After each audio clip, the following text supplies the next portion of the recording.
122, que está reemplazado por la figura de la emergencia social y económica, que es el estado de excepción en donde hoy nos paramos para poder combatir a un enemigo que es el coronavirus o la enfermedad derivada del coronavirus, que es el COVID-19, que tiene dimensiones pandémicas.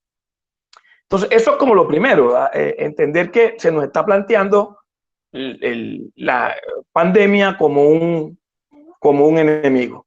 Lo segundo es resaltar que los derechos humanos son el resultado de un proceso histórico de tipo político que surge en Occidente. El concepto de derechos humanos es un invento occidental que surge en Occidente con la pretensión de imponerle límites a poderes personales o institucionales.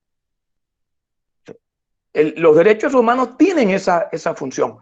Por eso el sujeto pasivo de los derechos humanos es el Estado. Y lo que se busca desde la normativa, desde la teoría de los derechos humanos, es controlar los excesos de poder en las democracias contemporáneas de los estados. Eso nos lleva entonces a una segunda reflexión, y es que los derechos humanos, y siempre hago énfasis con mis estudiantes en eso, los derechos humanos tienen que ser concebidos como un contrapoder, El concepto de los derechos humanos se expresa normativamente, pero el contenido de los derechos humanos es eminentemente político, y es algo que nosotros tampoco podemos olvidar. En ese sentido, vale decir también que el razonamiento que quiero compartir con ustedes, si bien hace referencia al contexto actual de la pandemia, no es menos cierto que hay que ligarlo al contexto general que existía antes de la pandemia, porque la pandemia también vino a desactivar algunos conflictos que se venían dando en muchas sociedades del mundo en estos momentos. Ahora mismo solamente se habla de la pandemia. En Francia, por ejemplo, desde mediados del año pasado y principios de este año, la convulsión social por cuenta de los chalecos amarillos era impresionante. El paro de noviembre, y que venía de manera consistente en enero todavía dinamizado en Colombia. En los Estados Unidos, fuertes conflictos raciales y un año preelectoral. Y hay que también señalar aquí que la pandemia desactivó los problemas derivados de la pandemia desactivaron todos esos conflictos sociales, y hoy solamente se habla de eso. Esto me remite al concepto de biopolítica y de biopoder que planteó en 1974 Michel Foucault, el filósofo francés fallecido a principios de los 80, el más importante quizás filósofo francés de la segunda mitad del siglo XX. Justamente el concepto de biopolítica lo acuña Foucault en una conferencia en la Universidad Estatal de Río de Janeiro, en la Facultad de Medicina, en un curso de medicina social. Entonces, Foucault decía que el control de la sociedad sobre los individuos no solo se efectúa mediante la conciencia o por la ideología, sino también por el cuerpo y con el cuerpo. Señalaba Foucault que para la sociedad capitalista lo biopolítico es lo que importa ante todo, lo biológico, lo somático, lo corporal. El cuerpo es una entidad biopolítica, decía Michel Foucault, y la medicina es una estrategia de biopolítica, es decir, una estrategia de control social. Esto es muy interesante porque quien finalmente complementa esta mirada de la salud pública como forma de control social es Giorgio Agamben, que es junto con Antonio Negri, quizás el filósofo vivo más importante de Italia en estos momentos, y como ustedes saben, Italia está en un proceso fuerte de afrontamiento a la pandemia. Agamben, que es el gran filósofo de la nuda vida, Agamben nos dice en su posición, en su postura filosófica, que hay que diferenciar la vida de la nuda vida.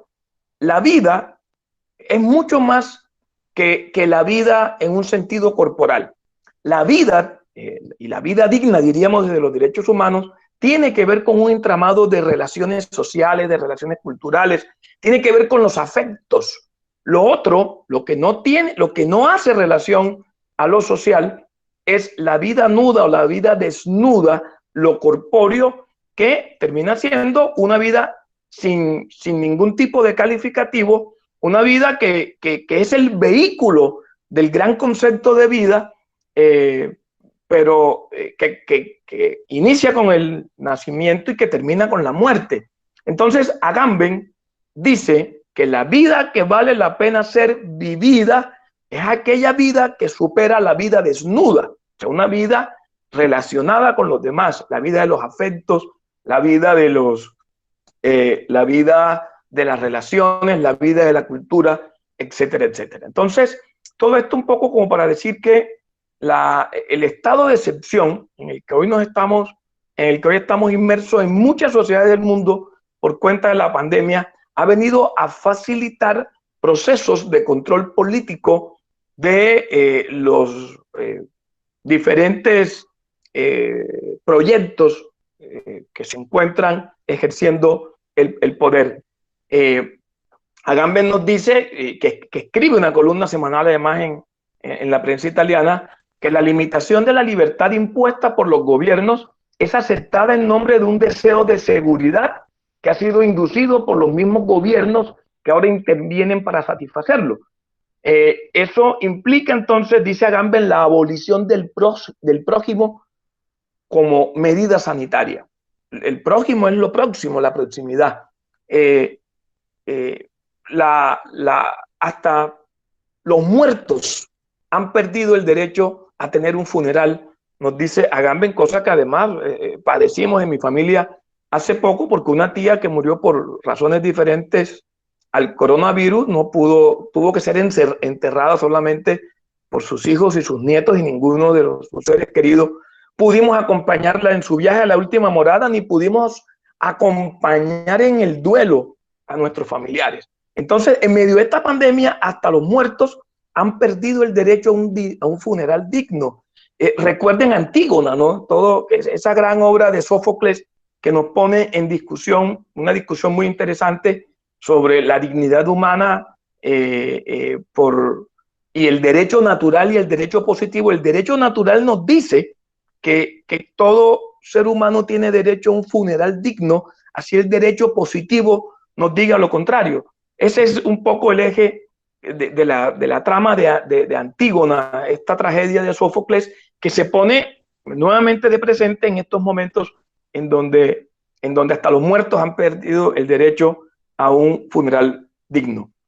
Quiero terminar diciendo que la pandemia ha venido a desnudar varias cosas. La pandemia ha desnudado dificultades sociales extremas que van desde el envejecimiento de las sociedades y, por supuesto, al abandono de la población adulta por parte de las familias, tal cual como lo hemos visto en España o en Italia, en Francia, que son de los países europeos con mayor número de población adulta. Entonces, eso ha quedado desnudado, ese problema social del envejecimiento de las sociedades y del abandono de esta población adulta en ancianatos o en asilos de ancianos, y hasta la prevalencia de los intereses políticos y económicos en la toma de decisiones gubernamentales. Pero la pandemia también ha venido a desnudar el miedo, y no solamente el miedo de la sociedad, también el miedo de los gobernantes, el miedo de los gobernantes por la pérdida del poder. Entonces hay un juego perverso en donde las decisiones se toman inmersos en el miedo, y todos sabemos que el miedo es un mal consejero. en últimas, la pregunta que nos deja Giorgio Agamben en su última columna publicada en Italia es que es si una sociedad no tiene otro valor diferente a la supervivencia que desarrollar en medio de esta pandemia. Porque yo creo que la pregunta va por ahí y la discusión en el plano de los derechos humanos es mucho más profunda. En filosofía, la filosofía del derecho trata de analizar la validez del derecho, la eficacia del derecho y la legitimidad del derecho. Esto implica que cuando hablamos de validez, estamos hablando de las competencias y de los procedimientos que se imponen para definir el derecho. El estado de excepción le quita a quien tiene la competencia natural, que son los parlamentos en los sistemas parlamentarios y los congresos en los sistemas presidencialistas, le arranca la competencia para definir el derecho. Obviamente que en el marco jurídico colombiano el Congreso de la República tendrá que ratificar o no las medidas del gobierno, pero ahí hay un problema de filosofía del derecho en relación con la validez del derecho que va a resultar muy interesante. Igualmente, la filosofía del derecho pone la mirada sobre la eficacia del derecho o el acatamiento social del derecho. Allí también hay un tema muy interesante, porque lo que los medios de comunicación nos transmiten a diario es la falta de compromiso social para acatar las normas, que puede deberse a dos cosas. Puede deberse o al ejercicio profundo de la libertad de la gente, sin un mínimo de responsabilidad, pero que también puede deberse a un asunto cultural de desacato al derecho que ya es histórico en sociedades como la colombiana. Y lo otro tiene que ver con la legitimidad del derecho. Ese es el tercer punto de reflexión de la filosofía del derecho. Y cuando hablamos de la legitimidad del derecho nos estamos refiriendo a la justicia de la norma. Y yo creo que el factor derechos humanos como un contrapoder es el elemento clave para saber, obviamente, en el marco de ese conflicto de derechos que implica el derecho a la vida, la salvaguarda del derecho a la vida y del derecho a la salud, pero también esas otras libertades y esos otros derechos de los cuales Javier Tous nos hablaba ahora, qué tan justas son las medidas que se han venido tomando para saber. Luego, en el fondo, la discusión y la reflexión entre estados de excepción y derechos humanos es una discusión eminentemente de la filosofía del derecho. Yo creo que hay que poner también la reflexión en la bioética. En algunas sociedades, en algunos estados han dicho, como en Suecia, este no es un tema que el Estado deba regular, es un tema en donde la autorregulación de la sociedad es fundamental. Obviamente que hablamos de sociedades que han tenido el ejercicio de la libertad y el ejercicio de la responsabilidad entronizada en el mundo de las relaciones sociales, pero yo creo que si algo debe quedar de esta crisis sanitaria, social y económica que la pandemia nos deja, es la reflexión sobre la bioética y la reflexión sobre la biopolítica y la reflexión de que el sistema de salud es un reflejo de la mala política que tenemos, de nuestra irresponsabilidad también como ciudadanía, y creo que la pandemia o la pospandemia debe abrir esos debates necesarios para que esta sociedad cada vez sea mejor y para que esta sociedad pueda afrontar los miedos con los elementos intelectuales, morales, jurídicos, técnicos necesarios para que la libertad y la seguridad y el derecho a no tener miedo que está planteado en el preámbulo de la Declaración Universal de los Derechos Humanos sean una realidad. Cierro aquí. Muchas gracias por su tiempo, por la paciencia y un fuerte abrazo para este auditorio que ha sacado un poco de tiempo en estos días en donde el tiempo no sobra, paradójicamente, y para escuchar estas reflexiones. Gracias, un abrazo. Bueno, muchísimas gracias al doctor Eduardo Porras de la Universidad de Sucre con su tema pandemia, estados de excepción y derechos humanos. Seguidamente quiero pedirle al doctor Martina Zapata, vamos a darle paso al doctor Manuel Antonio Mosquera, que se nos tiene que ir para una audiencia. Entonces, de, de ello, el doctor Manuel Mosquera de la Corporación Universitaria Antonio José de Sucre, es especialista en Derecho Penal, maestrante de Derecho Penal y Criminología, y su tema será Decreto 546 de abril 14 de 2020, adopción de medidas de emergencia en establecimientos penitenciarios y carcelarios para la protección de la vida. Al doctor Mosquera, bienvenido y buenos días.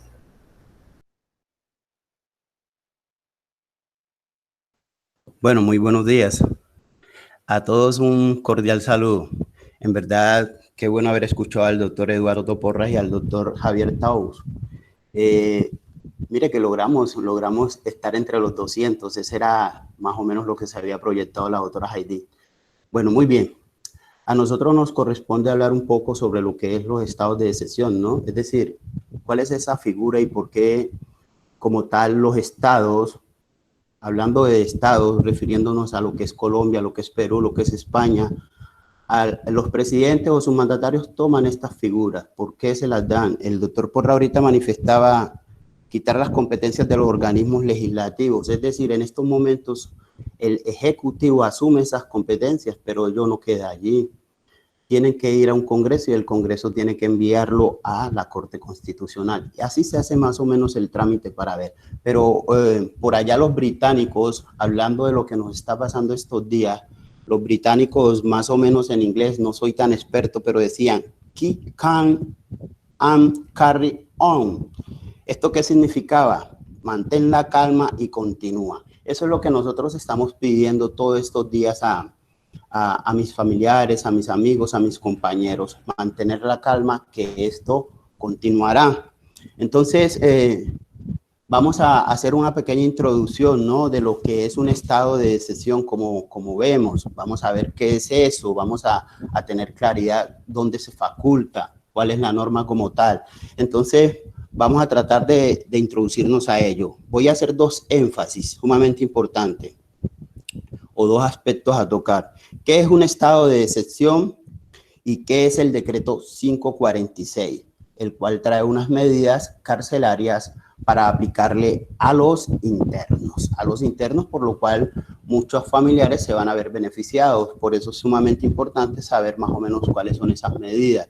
Dentro de ese decreto vamos a tocar rápidamente, porque tampoco podemos tomarnos toda la mañana, vamos a tocar cuáles son las medidas o los beneficios que trae el decreto 546 de abril del 2020. Y vamos a ver cuál es el procedimiento, si en verdad hay que hacer una audiencia o qué es lo que vamos a hacer. Entonces, vamos a tratar de ir respondiendo mentalmente. Ustedes van respondiendo esas preguntas para que luego, o al finalizar, no tengan necesidad de hacer una inquietud o una pregunta como tal, sino hacer aportes o sugerencias. Bueno, entonces, entremos. Si nosotros miramos la Constitución en los artículos, precisamente en los artículos 211 y 212, siempre encontramos, 212 y 213, siempre encontramos los estados de excepción. Pero si nosotros nos preguntamos y nos vamos a hacer la pregunta permanentemente, a pesar de que no seamos estudiantes, bueno, pero ¿cuántos estados de excepción tiene la Constitución o trae la Constitución colombiana? Y ustedes se tienen que responder y quedar claro. Nosotros tenemos 3 estados de excepción. En el artículo 212 de la Constitución, en el artículo 213 y en el artículo 215 tenemos esos 3 estados de excepción. ¿Y en qué consiste esto? ¿Y cuál es el que nosotros vamos a tocar más adelante? El artículo 215 de nuestra Constitución política, que es simple y llanamente el estado de emergencia económica y social, que lo tocó ahorita el doctor Porras, sí señor, Eduardo Porras. Entonces, esos 3 estados de excepción no se nos pueden olvidar, que es lo que faculta en estos momentos de la pandemia, faculta al Ejecutivo a tomar unas medidas extraordinarias, por eso es excepción. extraordinarios. Mire que ya hemos estado escuchando por ahí por la televisión estos días donde se está hablando para la parte de lo que es la Amazonía, se está buscando a aplicar o está proyectado el estado de conmoción interior. Eso ya más crítico aún, el estado de conmoción interior para solo lo que es el territorio de la Amazonía, solo para ese territorio, porque al parecer personas se están dirigiendo desde Brasil hacia Colombia. Bueno, ¿cuáles son estos estados de excepción? Decíamos que hay estado de guerra exterior, es decir, simple y llanamente nos preparamos para que nuestra fuerza pública nos defienda de otro estado que nos agrede. También tenemos el estado de conmoción interior que les mencionaba y le daba énfasis al departamento de la Amazonía. Y el estado de emergencia económica y social. Ahí están en el artículo 212, 213 y 215 de nuestra Constitución. ¿Qué artículo de la Constitución faculta el estado de emergencia económica? Ya les dije, el 215. Cuando sobrevengan hechos distintos del estado de guerra exterior o estado de conmoción interior que perturben o amenacen en forma grave e inminente orden económico, social y ecológico del país o que constituya grave calamidad pública. Ahorita nosotros estamos viendo en lo que se enfatiza esas órdenes emitidas por la Organización Mundial de la Salud que dice que estamos en ese estado actual. Es decir, hay una pandemia que ha llegado no solo a Colombia, sino que ha llegado a todo el territorio global. Entonces, de allí se enfatiza cada gobierno para trazar y hacer unos parámetros para tratar de contrarrestar todas estas situaciones que se presentan. Entonces, ¿qué otro decreto legislativo había decretado el presidente? El presidente, antes de hablar de lo que es el decreto 546, él había decretado para el mes de marzo el decreto 417 del 2020. Se declaró el estado de emergencia económica, social y ecológica en todo el territorio nacional. ¿Por cuánto tiempo? Por 30 días. Por 30 días, así lo hizo el Estado como tal. ¿Por qué las facultades excepcionales al presidente? Es decir, nosotros hablamos y decimos, pero ¿por qué se le dan esas y se le otorgan esas facultades al Ejecutivo? En la actualidad se debe a que el 7 de enero del 2020, es decir, ustedes recuerdan por televisión siempre, la Organización Mundial de la Salud identificó el coronavirus y declaró brote como emergencia de salud pública de importancia internacional. Ustedes lo recuerdan porque por todos los medios salió. Entonces, todos los países automáticamente fueron más o menos tomando medidas. Algunos dijeron, bueno, esperemos que lleguemos, que va a llegar. Y precisamente el Estado colombiano, en representación del Ejecutivo, dijo que iba a llegar y llegó porque en ese momento no le dimos la trascendencia o no le dieron la importancia. ¿Cuándo fue el primer caso en Colombia? Muchos recordamos que a lo mejor en nuestra mente se nos viene que fue Cartagena, pero no. El primer caso que se presentó fue el 6 de marzo. ¿En dónde? En la ciudad de Bogotá. Una jovencita proveniente de Italia fue el primer caso que nosotros encontramos en nuestro país. Ella venía procedente de Milán, llegó a Colombia el 6 de marzo y fue ahí donde nosotros más o menos entendimos o nos ingresó el primer caso a nuestro país. ¿Por dónde ingresó? Por el aeropuerto. Eso fue una medida que debimos de haber tomado anticipada de tratar de mantener esas condiciones mínimas para no propagar una pandemia de estas, pero no, simple y llanamente las personas ingresaban sin tener presente las medidas, es decir, un buen tapaboca, unos guantes, unas situaciones que se debieron de haber tomado, pero bueno, no estamos para criticar, sino para más o menos tratar de avanzar. ¿Cuándo fue declarado el COVID-19 como pandemia? Ustedes recuerdan que la Organización Mundial de la Salud dijo, bueno, todavía no es pandemia, pero sí todos los países váyanse preparando. Eso fue aproximadamente el 11 de marzo del 2020. La Organización Mundial de la Salud declaró el brote de enfermedad por coronavirus como una pandemia, esencialmente por la velocidad de su propagación y de la transmisión, puesto que a esa fecha se habían notificado cerca de 120,000 casos de contagio y en 118 países. Entonces, a nosotros se nos viene a la mente que fue el 11 de marzo. Es una fecha que va a quedar para toda la vida, porque después de lo que sucedió con esta pandemia, ya la vida nuestra va a cambiar, va a cambiar. ¿Bajo qué normatividad se declara este estado de emergencia? Nosotros tenemos una resolución, la 385 del 12 de marzo del 2020. El Ministerio de Salud y Protección Social, de acuerdo con la establecido en el artículo 69 de la Ley 1753 de 2013, declaró estado de emergencia sanitaria por causa del coronavirus en todo el territorio nacional hasta el 30 de mayo. Recuerden que vamos hasta el 30 de mayo.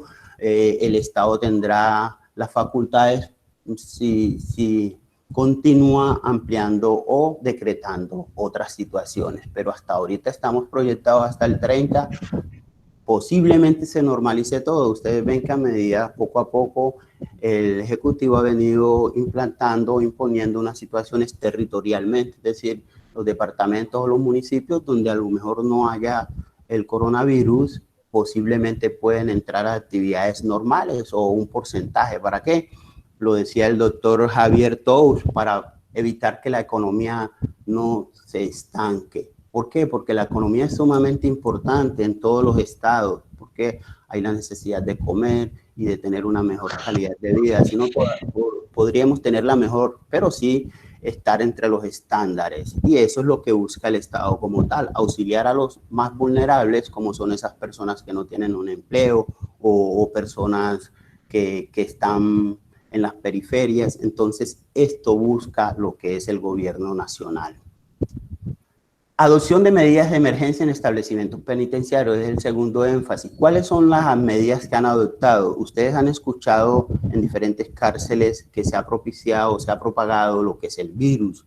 Hemos entendido que la cárcel que más se ha visto afectada ha sido la cárcel de Villavicencio. Más del 70% del personal de interno está afectado. No sé si lo hicieron a voluntad propia con el ánimo de salir de la cárcel, pero eso es lo que se refiere, que hay un contagio masivo allá en la cárcel. Y así en la cárcel de Bogotá y posiblemente en otras cárceles. Por eso se tomaron unas medidas y se van a dar unos beneficios en este decreto 546. ¿Cuáles beneficios se van a dar? Ahorita miraremos detalladamente cuál se puede dar. ¿A quién beneficia? Se procura que beneficie más o menos a unos 10.000 internos. Eso es lo que se tiene proyectado. Más o menos unos 10.000 internos van a ser beneficiarios de ellos, pero no, nosotros no podemos pensar, bueno, pero es que van a sacarlos de la cárcel y ya no van a pagar. No. Estamos actualmente y mantenemos un Estado de Derecho. Eso es lo que, miren, una de las situaciones que más temor le tiene la comunidad es a que un Estado, con estas facultades que se les dan extraordinariamente a los gobernantes de turno, traspase esos límites. Traspasar esos límites significa que quedamos más o menos en una dictadura o algo por el estilo, pero entonces acá en el Estado colombiano tenemos unos controles y esos controles permiten que cada poder se mantenga, y siga cumpliendo sus funciones como tal. ¿Con qué medida o detención? ¿Cuáles son los beneficios más o menos que están proyectados brindar o que se están brindando actualmente? Recuerden que ya la rama inició a funcionar en un 10 o 20%, pero recuerdan ustedes que cuando se trata de derechos fundamentales es permanente. Cosa tal que les difiero que cuando entró la pandemia en Colombia, los juzgados, los jueces de control de garantías siguieron funcionando normal, los jueces de ejecuciones de penas entonces eso sucedió, no se detuvo la justicia, sino que continuó. Es preciso, ahorita tengo una audiencia. ¿Por qué? Porque hay unos derechos que hay que prevalecer ahí, así ya tengamos un estado de emergencia. Entonces, ¿con qué medidas más o menos se van a beneficiar? Con prisión domiciliaria y vigilancia electrónica, es lo que más o menos tiene trazado el Ministerio de Justicia. ¿Qué medidas pueden y deben tomar los directores de los centros? Es decir, aquí en el decreto 546 hay unas medidas precisas que deben de tomar los directores de centros carcelarios, es decir, para no perder ese control y ese orden. Entonces, tenemos unas. Más o menos vamos a tratar de enfatizar o numerar unas rápidamente para que no nos agobiemos en el tiempo. Entonces, la primera es exclusión excepcional del registro biomédico, es decir, van a excluir el registro permanente cuando uno iba a la cárcel y había que hacer un registro, el ingreso y todo eso, eso se va a excluir. ¿Por qué? Porque miren, ahí propiciamos para propagar el virus, entonces se excluye. Entregar elementos de limpieza, esta es una orden que se le emite a todos los directores de cárcel, es decir, se le tiene que entregar unos elementos mínimos para que se protejan todos y cada uno de los internos, que quiere decir un lavado, limpieza, desinfección de los establecimientos, de las personas, de sus elementos y propiciar que cada uno de ellos guarde esa compostura. Una búsqueda de personas por registros potenciales.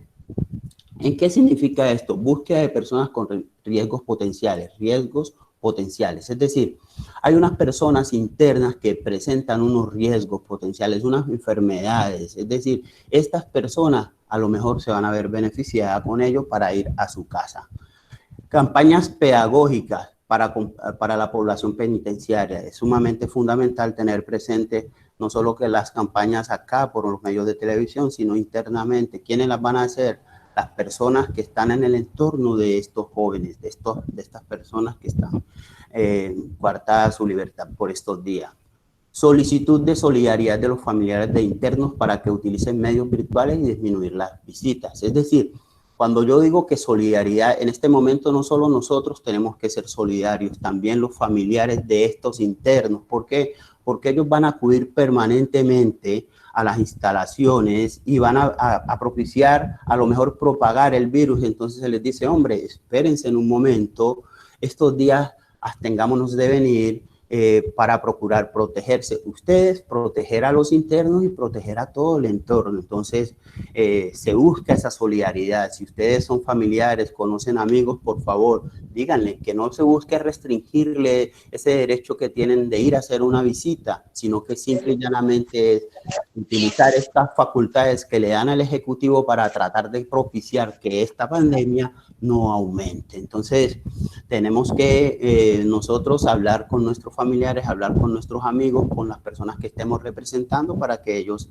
asuman con seriedad estas restricciones que no son restricciones como tal, son solicitudes que el doctor Javier lo manifestaba, es decir, nosotros tenemos que estar prestos a la colaboración, prestos a ser solidarios, a ayudarnos. ¿Para qué? Para contrarrestar esta pandemia. La restricción de visitas, es decir, en el decreto se manifiesta que las visitas deben de restringirse aproximadamente por 10 días. 10 días.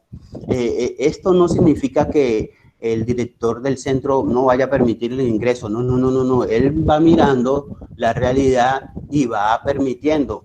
Hoy en día, más o menos lo que están haciendo los directores de la cárcel es procurar humanizar todo, humanizar la estadía de estos señores allá. Entonces, al parecer están permitiendo unas llamadas monitoreadas desde una tableta o algo por el estilo, y las familias se están comunicando como lo estamos haciendo hoy en día todos, comunicándose vías virtuales, y eso ha ayudado mucho, ¿A quién se aplicarán estos beneficios? Bueno, aquí se hacen unas particularidades precisas. Los beneficios no se le van a aplicar a todo mundo, pero sí, entonces vamos rápidamente, ¿no? Rápidamente. ¿A quiénes se les va a aplicar? Primero, se le va a aplicar a personas que hayan cumplido 60 años, es decir, 60 años y más se le va a aplicar los beneficios. A madres gestantes con hijo menor de 3 años, ¿ya? Una madre que tenga su menor 3 años, esa madre va a tener ese acceso a esos beneficios. Personas con discapacidad acreditada, es decir, una persona, un individuo que presente científicamente, como llamamos nosotros, una historia clínica, esa persona también. Quienes hayan cumplido más del 40% de su pena, también se le aplicarán los beneficios.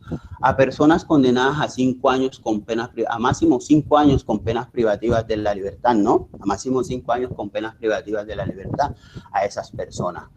Personas con enfermedades de alto costo, alto riesgo que llamamos nosotros, o crónicas, es decir, estas enfermedades que nosotros vemos como el VIH, como insuficiencia renal crónica, como trastorno pulmonar, como anticoagulación, hepatitis, la B y la C, todas estas enfermedades a nosotros nos van a permitir darle la oportunidad a las autoridades penitenciarias de hacer ese beneficio para ellos. ¿Para qué? Para que vayan a su casa y tengan un mejor ambiente posiblemente y no vayan a verse propicios a esta enfermedad. Bueno, ¿quiénes están exentos de la detención domiciliaria o prisión domiciliaria? Ahí está claritico, es decir, aquellas personas que hayan cometido genocidio, apología al genocidio, homicidio, es decir, delitos gravosos, es decir, delitos graves, esos delitos contra los derechos humanos, esos delitos están ahí tal cual, es decir, no se le puede dar esos beneficios a esas personas, pero recuerden, si estas personas tienen unas enfermedades de las anteriores, ahí será que habrá que estudiar el caso como tal. Entonces, estos delitos que nosotros vemos muy graves ahí no pueden ser tenidos en cuenta para darle los beneficios. ¿Qué creen que se necesita ustedes? ¿Qué piensan ustedes que cuál puede ser el procedimiento? ¿Cómo podemos acudir nosotros a adquirir esos beneficios para nuestros representados? Bueno, los que piensan que es una audiencia, no se va a hacer ninguna audiencia. No se va a hacer ninguna audiencia, solo se va a hacer un procedimiento. La idea no es esos trámites engorrosos que simplemente tenemos a veces en nuestro país. Aquí simple y llanamente va a haber un procedimiento. Tampoco se puede soltar a todo el mundo así, sino que hay que hacer un procedimiento. Y recuerden que esto no es política simple y llanamente colombiana. Recuerden que estas son políticas globales. Es decir, ustedes vieron que en Estados Unidos por ahí todos tomaban del mismo vaso y propiciaban propagar la enfermedad. ¿Para qué? Para hacer a estos beneficios. En España también sucedió lo mismo, se alteraron, hicieron hacer motines. Entonces esas facultades se le dan a los directores de estos centros para que ellos contrarresten esa situación. Entonces es un procedimiento, pero que ese procedimiento trae las mínimas garantías para todos, ¿no? Para todos. ¿Cuál es el procedimiento para acceder a los beneficios? Decíamos que las autoridades del INPE deben de cumplir unos procedimientos como tal. Bueno, un cumplimiento de unos requisitos. ¿De cuáles requisitos? De los que ya mencionamos anteriormente. Esos requisitos, las autoridades del INPE de inmediato se lo proyectan al juez. El juez verifica ¿qué va a verificar ellos? Como no le van a estar mandando uno a uno, simple y llanamente, a esos internos, sino que posiblemente saquen 10, 15, 20, así sucesivamente. Entonces, el juez, ¿qué hace? Revisar ese listado que proviene de las autoridades del INPE. Revisar esa cartilla biográfica digitalizada, ¿no? Que les envían las autoridades del INPE al juez, y verificar los certificados médicos para ver si las personas tienen esas enfermedades. Ustedes saben que en nuestro país la gente echa la ley, echa la trampa, entonces se procura al menos establecer unos mínimos. ¿Para qué? Para lograr el objetivo ideal, que es la propuesta del Ejecutivo. ¿Qué más debe hacer las autoridades? Reparto al fiscal, es decir, llegan ante el fiscal, si es necesario, tiene 3 días para enviar el reconocimiento al juez.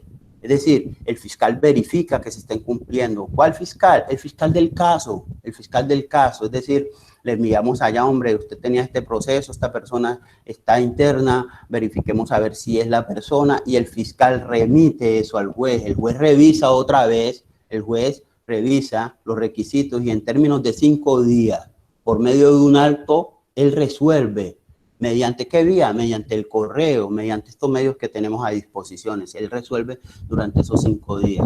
Esta decisión es susceptible de recurso, es decir, tenemos el recurso de apelación porque a lo mejor se puede negar este beneficio, ¿cierto? Entonces, se interpone y se sustenta dentro de los 3 días, es decir, el abogado que interpone el recurso va a tener sus 3 días para interponerlo.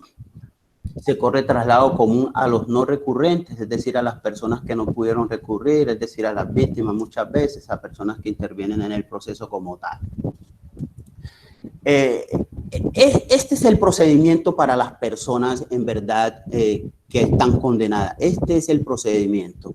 Entonces, a duras, más o menos a dudas que se nos presenten a nosotros en el procedimiento para acceder a estos beneficios con nuestro representado, nosotros tendríamos que acudir a estos decretos, al decreto 546. Por favor, no lo olvidemos, es sumamente importante uno más o menos conocer el trámite que se debe, es decir, no es un trámite engorroso, es un trámite rápido, eficaz, que busca contrarrestar la situación del día de hoy. Entonces, mis amigos, ahí les queda en la mente qué es lo que está haciendo las autoridades en nuestro país para tratar de contrarrestar lo que son los problemas de la pandemia en las cárceles de nuestro país. Para terminar, voy a concluir con una palabra de nuestro amigo, que en paz descanse, Nelson Mandela.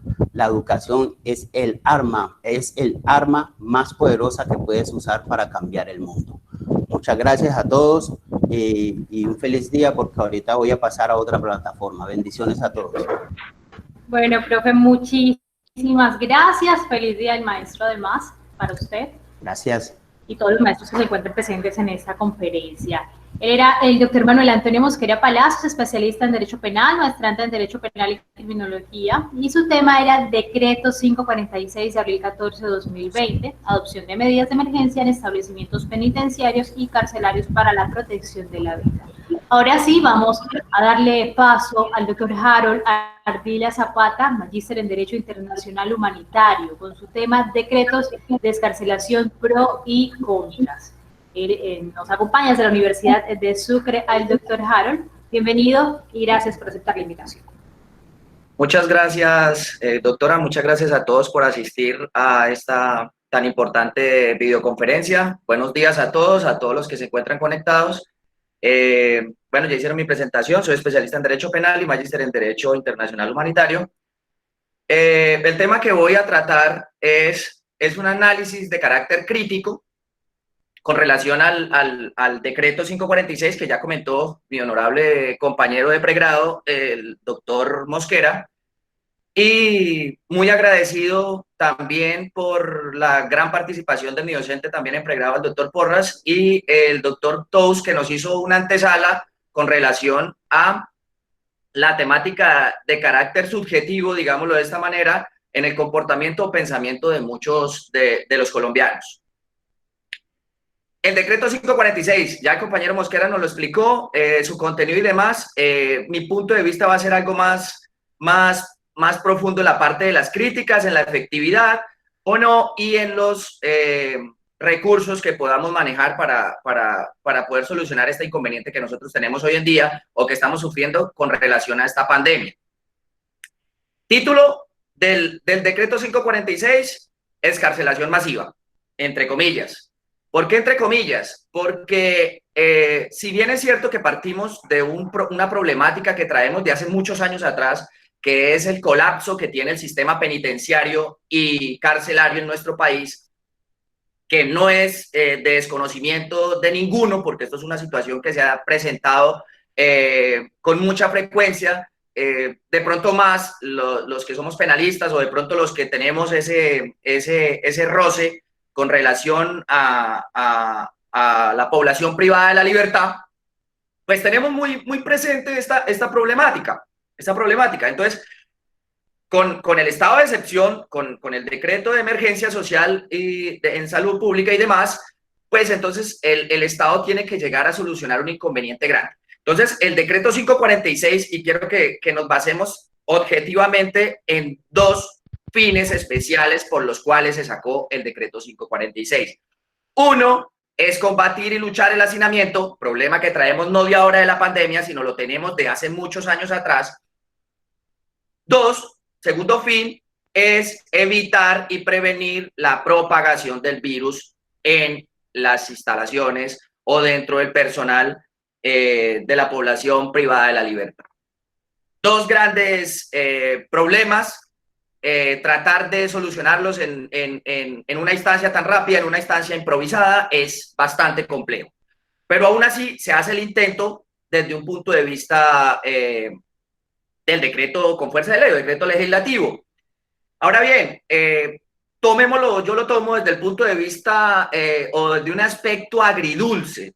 Y empecemos por el punto del dulce. El cuerpo normativo, la motivación del decreto, pues se muestra de una manera muy alegre y muy bonita. Toca temas relacionados con tener en cuenta las recomendaciones de la Comisión Interamericana de Derechos Humanos, donde establece algunas recomendaciones para las personas privadas de la libertad en Colombia. También nos da ese lugar bonito de esa jurisprudencia de carácter internacional con todos los acuerdos internacionales que ha realizado Colombia y los ha ratificado bajo el bloque de constitucionalidad. Y tiene en cuenta la ONU en muchos de sus pronunciamientos, la Corte Constitucional con miles de sentencias, dentro de ellas cuando declaró el estado de cosas inconstitucionales y en los cuales es un mecanismo, una herramienta de protección a derechos humanos cuando se ven vulnerados a una gran cantidad de personas, en este caso la población privada de la libertad. Para poder enfocarnos en estos dos fines, y por eso no me quiero salir de esos dos fines, porque entraríamos en una discusión que nos demoraríamos días. De hecho, ya lo hemos hecho con colegas, con el excelentísimo procurador Miguel Pérez, de la Procuraduría aquí en Sucre, y es un tema bastante tedioso, pero no nos salgamos de los dos fines como tal del decreto. Ahora bien, el decreto nos enmarca en ese dulce, con mucha jurisprudencia, con mucho sustento, y finalmente dice, sí, efectivamente necesitamos una solución al hacinamiento, una solución a la propagación del virus en las cárceles. Y nos damos cuenta entonces de que sí, claro, necesitamos esta solución. Ahora bien, entramos y en la parte final del sustento de la motivación, entonces empezamos con las exclusiones, primer problema del decreto. Hacemos una exclusión aproximadamente de 120, 125 delitos. De 125 delitos. Primer talanque que nos lo ponemos para poder resolver alguna solución de carácter perentoria rápida para poder establecer estas circunstancias que está aquejando al sistema penitenciario y carcelario. Ahora bien, nos vamos a lo que decreta, a lo que se resuelve en el decreto legislativo como tal, y nos dice, sí, vamos a dividir entonces en dos grupos, de manera general, los que son beneficiarios. A los beneficiarios 1, grupo 1, mayores de 60, mujeres embarazadas, mujeres que tienen los hijos menores de 3 años en los diferentes centros carcelarios, y algunas enfermedades huérfanas y otro tipo de enfermedades que son, estas personas son las más propensas a que el virus recaiga sobre ellos y tengamos un inconveniente de carácter de salud pública. Y ahora al final voy a explicar por qué nos afecta a muchos. Muy buena la intervención del doctor Tous cuando nos manifestaba lo que mucha gente dice, pues que es mejor que ellos también sufran y paguen allá internamente en sus centros carcelarios. Y ahorita vamos a tocar por qué nos puede afectar a los que estamos por fuera. Y entonces ese es el primer grupo, los enfermos, los mayores de 60 y las mujeres embarazadas y aquellos que no puedan valerse, que su discapacidad física no les permita cumplir con las mínimas órdenes o mínimos mecanismos de aseo de protección personal, lo que ya nos ha dicho la Organización Mundial de la Salud, lavarnos las manos y demás, que todo eso ustedes ya lo conocen. Y el otro grupo, tenemos otro grupo que sería el grupo entonces de las personas que ya llevan el 40% de haber cumplido las penas, todos los que tengan, estén condenados o estén investigados por delitos culposos, y aquellos que las penas no superen de 5 o hasta 5 años o menos de las penas previstas.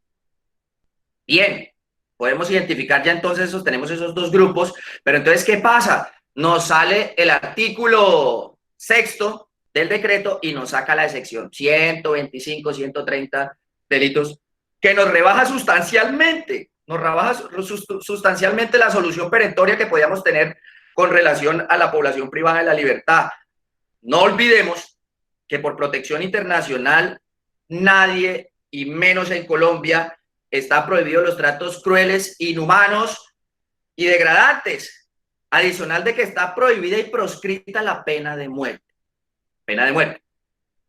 Ahora bien, el sistema carcelario tiene una capacidad aproximada de, digamos, en Sucre, manejémoslo de manera local. En Sucre tenemos una sobrepoblación en las cárceles del 89%. Tenemos una capacidad de 550 internos y actualmente tenemos 902 internos con el último reporte que recibí por parte de las entidades correspondientes. En resumidas cuentas, el decreto nos sirve en Sincelejo para 17, que reporta el IP, 17 personas o 17 internos. ¿En cuánto nos ayuda a nosotros el cumplir los dos fines que les dije que tuvieran en cuenta? ¿En qué nos sirve a nosotros? ¿En qué porcentaje? Un porcentaje muy bajo. Igualmente, hay una crítica, y bueno, esa es una de las primeras críticas que yo le realizo al decreto con fuerza de ley, perdón, en que nos basamos en miles de secciones, dejamos activos unos 170, 171 artículos de los cuales vamos. En Colombia, ¿cuántas personas están condenadas por delitos culposos? Poquitos, para no decir que no son nadie, son muy poquitos. ¿Quiénes? Ahora bien, hay otro requisito de los cuales el decreto toca, que es de mucha relevancia, y dice que la persona no haya sido condenada en los últimos 5 años por un delito doloso. Damas y caballeros, estamos volviendo de nuevo al derecho penal de autor, donde ya eso lo habíamos dejado en épocas de atrás, y volvemos a resaltar de esta manera ese tipo, ese aspecto jurídico penal que ya habíamos superado, señores. Bien, algo muy importante, y es otra crítica que se hace directamente a este decreto, y es cómo no dividir las personas que ya se encuentran condenadas, que ya el reproche de carácter penal y social debe ser mucho más fuerte, con aquellas personas que todavía presumen de su inocencia, personas que se encuentran en un proceso en el cual le tienen que demostrar su responsabilidad o la culpabilidad que él tenga. ¿Cómo no hacemos o cómo no hace el decreto esa diferenciación y poder darle entonces a este grupo de personas que todavía se encuentran en periodo de investigación, que están en la etapa de acusación y que todavía no han llegado a un juicio oral donde le vayan a demostrar su responsabilidad? ¿Y por qué no poder tener entonces unos beneficios adicionales para este tipo de personas? Vuelvo y les digo, no sabemos si la persona es responsable o no porque no se le ha podido demostrar. Entonces sería de mucha relevancia de poder replantear las circunstancias y poder atacar directamente este aspecto que es bastante tedioso. Ahora bien, ya estos decretos pasaron, creo que aproximadamente 73, 74, pasaron ya a control automático de constitucionalidad. En el caso de nosotros pasó a la honorable magistrada Diana Fajardo de la Corte Constitucional, que posiblemente vamos a tener sorpresas frente a todas estas circunstancias que se estén presentando con relación a la población privada de la libertad.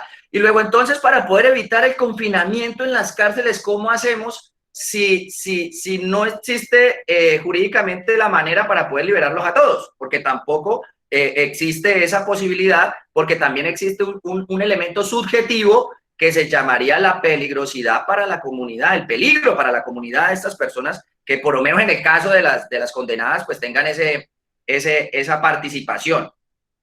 Ahora bien, no solo las excepciones que nos aparecen en el listado del decreto ley, sino también acoge y no deroga, o de pronto, pues obviamente que no los puede derogar, pero tampoco le da tránsito a darle manejo constitucional y legal a los artículos, a las prohibiciones que tenemos en los artículos 38G y el 68A, que es la exclusión de beneficios y subrogados penales para las personas que se encuentren condenadas. Luego entonces vuelvo a tocar el tema y decimos, ¿y qué pasa entonces con las personas de que tienen la presunción de inocencia viva? Y es que esto es una norma rectora de la ley penal, es constitucional la protección de la presunción de inocencia que existe.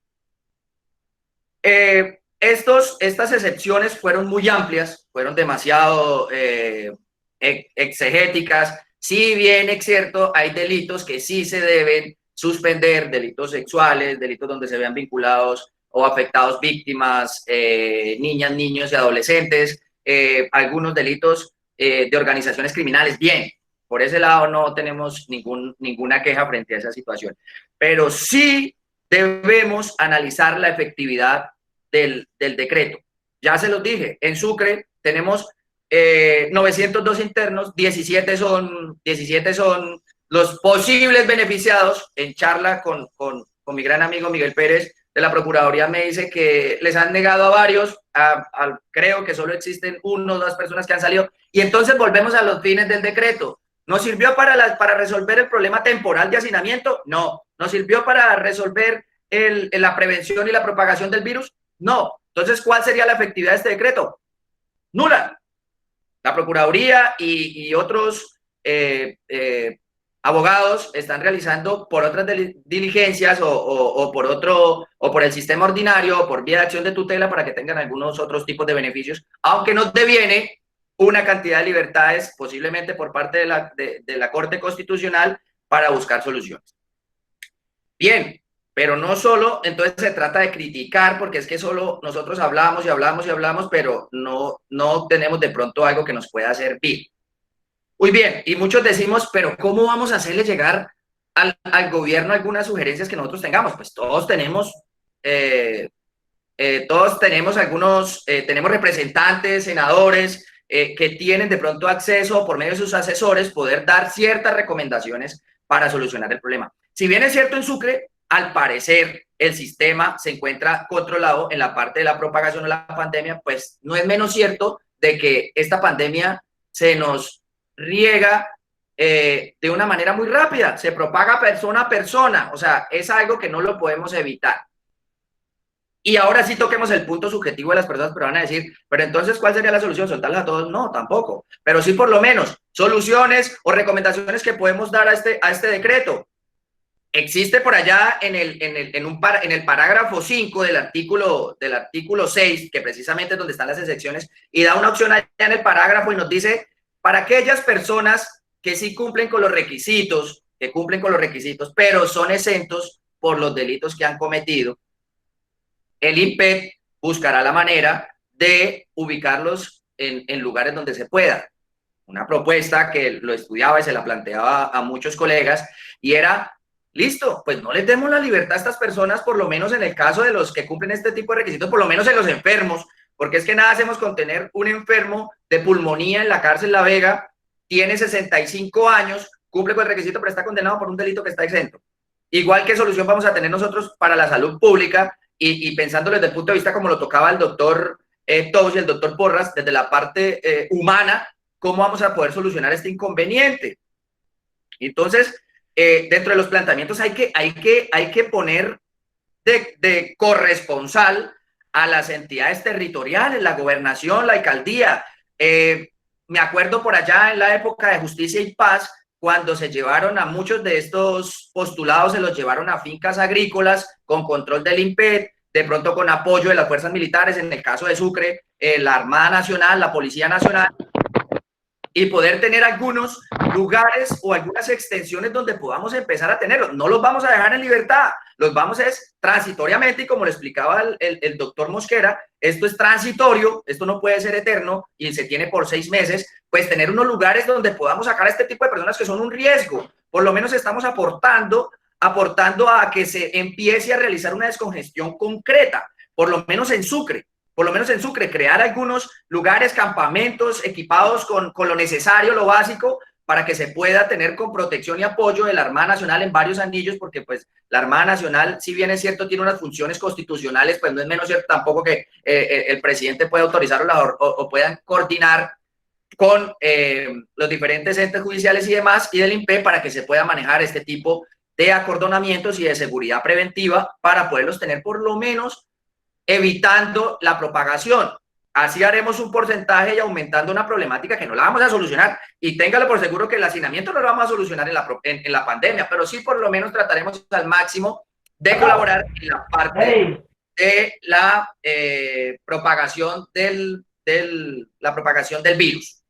Ahora bien, ¿qué más podemos hacer? Pues hagamos otro reanálisis y busquemos los delitos como tal, de que no sean de tanta peligrosidad, o digámoslo de otra manera, que sea de menos peligrosidad, O miremos también la participación de la persona en el delito cometido. Por lo menos analicemos caso con caso y podamos establecer entonces de que por lo menos, yo decía y analizaba uno de los artículos, por lo menos el contrabando de hidrocarburos. Entonces, si es una persona que dentro de la investigación y fue condenado porque era la persona que le dijeron lleve este cargamento de gasolina por lo menos y cumple con los requisitos del tipo penal, pues esta persona, su peligrosidad de pronto no puede ser tan grave como es ya el que tiene una organización criminal y demás. Ya para cerrar, porque con este tema nos demoraríamos muchísimo en las críticas, nos espera entonces nuevos decretos. Hay que solicitarle a los señores colegas y abogados que ejercen el litigio de que también hagan las respectivas exigencias y también hagan las respectivas recomendaciones para que esto se pueda ampliar de una manera y que se pondere de todos modos la posibilidad de que se puedan manejar otro tipo de lugares para poder afrontar este tipo de pandemias del tipo de vista de la población privada de la libertad. Y para finalizar, toco el tema de que también lo manifestaba el doctor Tous, y es ¿qué nos puede afectar a nosotros? ¿Qué nos puede afectar a nosotros de que esas personas se enfermen allá dentro de la cárcel? Pues a nosotros nada, porque si se van a morir ellos no. No. ¿Quiénes van a tener que ingresar a atender a las personas que tengan síntomas? Porque la sintomática la podrán controlar de cierta manera, pero la que tiene síntomas y que se le sube la fiebre y que toca trasladarla, pues ¿qué va a tocar? Va a tocar que una ambulancia, personal médico y tratar de sacarlos y llevarlos al sistema de salud que tenemos, y allí ya saliendo de las puertas para acá va a tener contacto con la demás población y se nos propaga el virus y se nos acaba el control que podemos tener. Aparte de eso, muchachos y damas, no dejemos de pensar de que ellos son personas y que los derechos humanos se respetan y se protegen de carácter internacional en cualquiera de las instancias. En cualquiera de las instancias. Entonces, este es mi aporte para este decreto. En mi posición y también que hemos tratado con otros colegas es muy nula y es muy baja. Es muy nula y muy baja la efectividad, la diferenciación entre las personas que tienen presunción de inocencia con las que ya se encuentran condenadas. Y en resumidas cuentas, en mi opinión, pues es un decreto que requiere una reestructuración, que esperemos que la Corte Constitucional haga un buen pronunciamiento, unas buenas recomendaciones, sin olvidar el estado de cosas inconstitucionales ya planteado en años anteriores, y que se pueda dar a valer el respeto por todos los seres humanos. Muchas gracias a todos y espero que continuemos todos en esta videoconferencia. Muchas gracias a Corpo Sucre por la invitación. Y siendo docente de la Universidad de Sucre, estamos activamente participando en todas sus conferencias. Muchas gracias a todos. Bueno, muchísimas gracias a usted, el doctor Harold Ardila Zapata, de la Universidad de Sucre, con su tema de decretos de excarcelación, pros y contras. Gracias por su participación. Vamos ahora a cerrar este ciclo de intervenciones con la intervención de la doctora Jaidith Paternina Sierra. Ella es especialista en Derecho Administrativo, magíster en Derecho Público, docente de la Corporación Universitaria Antonio José de Sucre, y su tema es potestades públicas en virtud de coronavirus en Colombia. Antes de darle paso a la doctora Jaidith, quiero recordarles que las preguntas las pueden hacer en el chat y hay una persona encargada de recolectarlas todas, y al final de la sesión estaremos leyendo sus preguntas para que nuestros conferencistas, nuestros ponentes puedan darle respuesta. Muchas gracias. Buenos días, muchas gracias, Yesenia. Primero que todo, quiero extender mis agradecimientos a los doctores Javier Tous, Harold Ardila y el doctor Eduardo Porras, quienes han participado en este evento en representación de la Universidad de Sucre y en representación de la Universidad del Norte. Muchas gracias por su disposición, por su valioso tiempo, por compartir con nosotros esa amplia experiencia que tienen. Muchas gracias por su participación en esta actividad académica. Asimismo, quiero comentarles a todos los asistentes, especialmente a la comunidad estudiantil, que este evento fue organizado conjuntamente con la Universidad de Sucre, con el propósito de generar interacción virtual, actividades académicas que sumen conocimiento a ambas universidades. Esperamos que sea de su agrado, que haya sido de su agrado, que el tema haya sido pertinente y de su interés. Con mi intervención quiero hacer una pequeña ilustración sobre las facultades extraordinarias que se han establecido en varios de los decretos expedidos en ocasión al COVID-19. Yo la he denominado potestades públicas en virtud del coronavirus en Colombia. Y quiero hacer un análisis de dos decretos específicos, el decreto 418 del 2020 y el decreto 420 del 2020. Permítanme un segundito, comparto la pantalla. El decreto 418. Bueno, ¿qué quiero ilustrar yo de estos dos decretos? Yo quiero hacer un análisis de la dimensión y alcance de las competencias, de las facultades, de los poderes que se le han dado a las autoridades administrativas en ocasión a esta situación excepcional en que nos encontramos. La gran mayoría de los asistentes son estudiantes de Derecho. Y como estudiantes de Derecho y como abogados, tal vez nos queda mucho más fácil apreciar o evidenciar todo este suceso. Hemos podido, por ejemplo, evidenciar la práctica o la materialización de muchos de los aspectos, de muchas de las temáticas, de muchos de los conceptos que nosotros hemos estudiado en distintas asignaturas de Derecho Público. Una de esas temáticas es, por ejemplo, la declaratoria de un estado de excepción, que en teoría no la sabíamos, pero que no lo habíamos visto de pronto en la práctica y ahora lo podemos apreciar y podemos ver cómo el presidente utiliza esas facultades extraordinarias para decretar un estado de excepción, como en el que nos encontramos.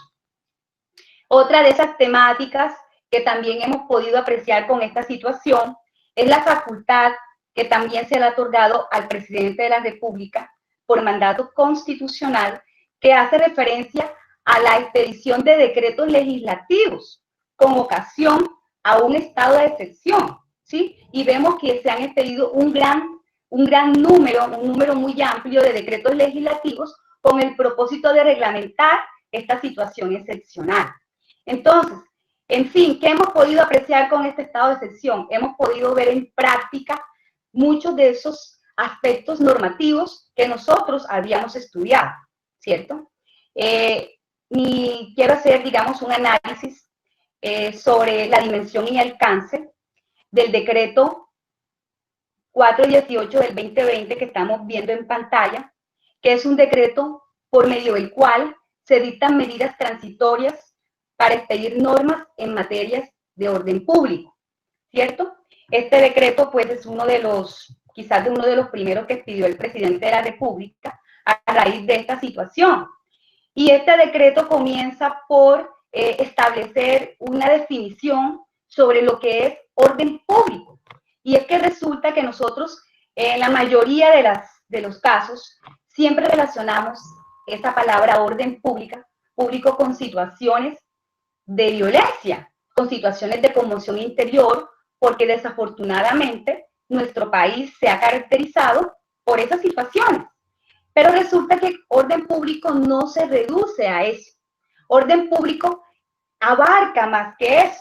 Y aquí el mismo decreto, en su parte emotiva, establece la definición de orden público tomada de una sentencia de la Corte Constitucional. Y la define, me permito leer un segundo: conjunto de condiciones de seguridad, tranquilidad y salubridad que permiten la prosperidad general y el goce de los derechos humanos. Debe complementarse con el medio ambiente sano como soporte del adecuado desenvolvimiento de la vida en sociedad. Y ahí continúa siendo la definición de orden público. Entonces, orden público no es solamente situaciones de violencia. Orden público implica todas esas condiciones, todos esos servicios que tenemos, de los cuales tenemos que recibir una adecuada prestación por parte del Estado. Abarca más que una situación de violencia. Entonces aquí este decreto de manera expresa pues explica lo que es orden público y trata de justificar, trata de, digamos, de fundamentar esa parte resolutiva que hace al final, y es donde se otorgan facultades para reglamentar en situaciones de orden público. Asimismo, este decreto, aquí también en su parte emotiva, prevé o se fundamenta en el artículo 296 de la Constitución Política. Artículo 296 que establece una prelación de las autoridades administrativas, por llamarlo así. Entonces, existe una prelación de conformidad con el artículo 296. Se tendrán que aplicar en primera medida, en cuanto al orden público, las disposiciones o las órdenes que establezca el presidente de la República. En segundo lugar, las que establezcan los gobernadores, y en tercer lugar, las que establezcan los alcaldes. Hay un orden de prelación, porque el 296 lo prevé así. Entonces, estos son dos aspectos o dos situaciones que de manera expresa manifiesta este decreto, manifiesta de manera expresa, lo explica. Pero hay también aspectos que no lo dice de manera expresa. Hay aspectos que se podría decir que este decreto, junto con el otro decreto, el 420, contiene facultades, contiene potestades digamos que se pueden presumir apoyándonos en lo que es el derecho administrativo, que no lo dice de manera expresa, pero que de manera tácita se pueden presumir. Uno de esos aspectos es lo relacionado con el poder que tiene el Estado o las autoridades administrativas para fijar límites a las actividades de los gobernados con el fin de mantener el orden público. Concepto que nosotros identificamos como policía administrativa y que de manera expresa este decreto no lo dice, pero administrativamente o en esta rama del derecho administrativo, sabemos que existe ese concepto y sabemos que son unas facultades que tiene el Estado y que son facultades intrínsecas, que son facultades que él tiene de manera innata. Y entonces, aunque no lo diga de manera expresa, pueden considerarse que están contenidas. Entonces, son facultades que no lo dicen, pero que están contenidas dentro del decreto. Entonces, en virtud del orden público, ¿qué podemos deducir nosotros? En virtud del orden público, las autoridades administrativas podrán establecer, podrán tomar las decisiones que consideren necesarias, obviamente, respetando el principio de legalidad, las decisiones que sean necesarias dentro de su jurisdicción, con el propósito, en esta situación en particular, de evitar la propagación del COVID-19, de evitar que esta situación se vuelva, se agrave en cada uno de los departamentos y de los municipios. Entonces se pueden incluso tomar decisiones que no estén contempladas en forma directa en estos decretos legislativos, siempre y cuando se refleje el control de legalidad.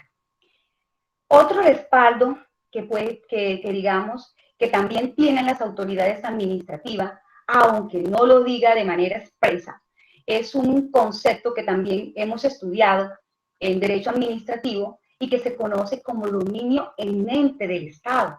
Dominio eminente del Estado que identificamos como el poder que tiene el Estado sobre la totalidad del territorio de su jurisdicción, fundamentándose en la soberanía. Poder o facultad que permite que las autoridades puedan tomar medidas en virtud del interés general, aun cuando el bien pertenezca a la propiedad privada. En la mayoría de los casos se considera, se ha previsto incluso por la doctrina, que se da más que todo en los casos de procedimiento administrativo de expropiación de inmuebles por utilidad pública. Pero no se puede concebir solamente hasta allí. Este dominio eminente, perdón, este dominio eminente, me voy a quedar sin voz, qué pena. ese dominio eminente es más amplio de eso, más amplio que eso, y permite que las autoridades puedan concebirse con ocupaciones de inmuebles de manera temporal y que más justificación que la salubridad pública. Entonces es una situación que puede extenderse más de lo que prevén los decretos legislativos y que no sería ni legal ni constitucional porque realmente son facultades que en orden público se han previsto. Entonces, o se conciben o se presumen. Entonces son, digamos, aspectos que no todo lo contienen de manera expresa los decretos. Hay cosas que se contienen de manera tácita. El decreto 420, que es el otro decreto que quiero analizar, es un decreto que de pronto es un poquito más preciso que el anterior. Es un decreto que también hace referencia al orden público, que también trata de regular el orden público y que de pronto hace de manera detallada o especifica algunos aspectos, algunas reglamentaciones que van dirigidas a los gobernadores y alcaldes. Aquí el presidente de la República pues dice qué aspectos se deben de tener en cuenta en el momento de reglamentar el orden público y trata de, digamos, de describir algunas de esas situaciones. Una de esas situaciones hace referencia con el consumo de bebidas embriagantes. Sí, de manera explícita lo prevé. Otro de los aspectos es lo que tiene que ver con las restricciones que no se pueden, o las limitaciones que no se pueden establecer en la declaratoria de toques de queda. Y entonces aquí empieza a describir algunas de las cosas que no se pueden limitar, que no se pueden restringir durante estos toques de queda. Pero aún así, aunque trata de detallar, aunque trata de expresarlo, hay cosas que no se contemplan. Hay decisiones o facultades que no se contemplan y que de todas formas se pueden, digamos, considerar contenidas dentro del decreto. Para finalizar, quiero de pronto manifestar que esta situación de COVID-19 es una situación para la cual las autoridades del mundo no estaban preparadas. Es una situación que posiblemente va a generar situaciones de responsabilidad administrativa del Estado que no habían sido todavía contempladas por el derecho administrativo y que con el paso del tiempo las repercusiones pues posiblemente puedan generar daño y puedan generar responsabilidad del Estado. Bueno, esta es mi intervención. Muchas gracias.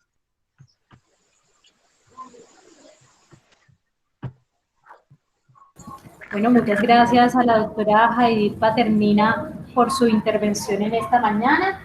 Ahora, para empezar a darle fin, valga la redundancia, vamos a leer las preguntas, algunas de las preguntas que nos han compartido por el chat en esta mañana para empezar a darle pues, respuesta en esta sesión.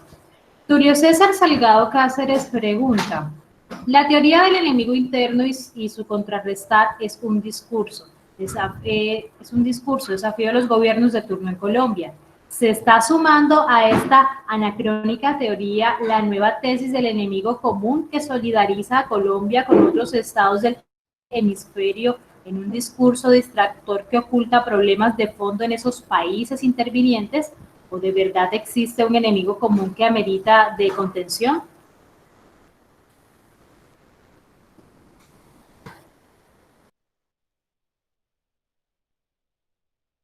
Disculpa, ¿puedes repetir la pregunta? Para identificar a quién va dirigida, discúlpame. Bueno, dice, él inicia con una afirmación: la teoría del enemigo interno y su contrarrestar es un discurso, desafío de los gobiernos de turno en Colombia.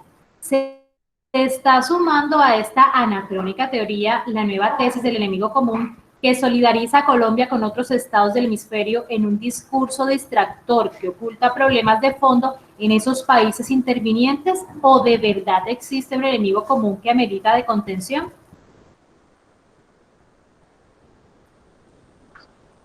Hola. Yo había leído que la pregunta venía dirigida dirigida hacia mí. Yo creo que es una pregunta interesante que incluso desborda los límites de la temática que nos hemos planteado aquí en este espacio. No por eso voy a dejar de contestarla. Yo decía que el concepto de estado de excepción nace en la teoría constitucional en Carl Schmitt, en su obra El concepto de lo político. Y decía allí que Carl Schmitt fija lo político en el marco de la relación amigo-enemigo y que el estado de excepción, esa categoría planteada tal cual como la estamos presentando, implicaba el empoderamiento del Estado para poder afrontar al enemigo, tanto interno como externo. Y también señalaba que en la lógica de Carl Schmitt y del estado de excepción, desde un punto de vista eminentemente teórico, el estado de emergencia social y económica que se decretó aquí en Colombia, o el estado de alarma que se decretó en España, por ejemplo, tiene que ver con la consideración de la pandemia como enemigo, como un enemigo interno que, entre otras cosas, termina siendo un enemigo invisible, pero que está planteado así. Fíjense que en el lenguaje propio de estos días lo podemos observar, cuando lo podemos notar, cuando se nos dice que los médicos, las enfermeras, el personal sanitario en general, se encuentra en la primera línea de la guerra contra el COVID-19. Es decir, el lenguaje de la guerra, a pesar de que este estado de excepción tiene que ver con la emergencia social y económica y no con el estado de conmoción interior o con el estado de guerra exterior que mencionaba en los que profundizaron otros profesores en el curso esta mañana, pues el lenguaje de la guerra está allí, latente, como es la lucha contra un enemigo, que es el enemigo invisible, que es el coronavirus y la enfermedad que produce en los seres humanos, que es el COVID-19 o la COVID-19, como también se puede decir. Entonces, en ese sentido me refería yo. Ahora, la pregunta del amigo César Tulio va más allá y tiene que ver con condiciones de geopolítica, tanto colombiana como regional, porque la teoría del enemigo interno, que surge por allá en los tiempos de la Guerra Fría, se plantea básicamente como un discurso y una estrategia de los Estados Unidos y de los países alineados a su escenario de poder para combatir el virus, el sarampión del comunismo, que no fue a mediados del siglo XIX, cuando Marx decía que estaba recorriendo Europa, sino que en América Latina empezó a raíz de la Revolución Cubana a trasegar por nuestros territorios.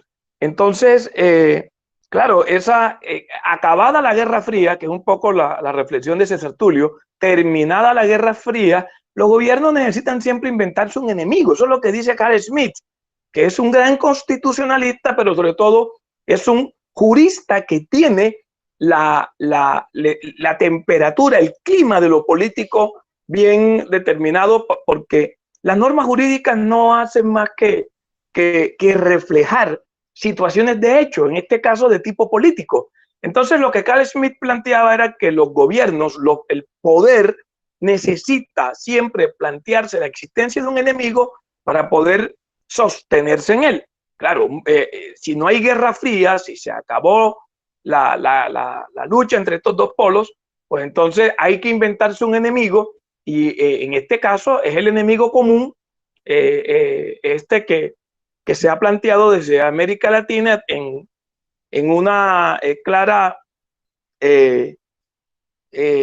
diferenciación de bloques en el continente, algunos alineados a los Estados Unidos y otros retando el poder de los Estados Unidos. Evidentemente que la teoría del enemigo común sustituye la teoría del enemigo interno, Pero bueno, como decía hace un rato, es un tema que desborda la temática propia de lo que nos estamos planteando en este foro, y como uno es dueño de su silencio y esclavo de sus palabras, por supuesto que me tocaba responderle a César Tulio en los términos en que lo he hecho, con toda la venia del auditorio, por supuesto. Gracias.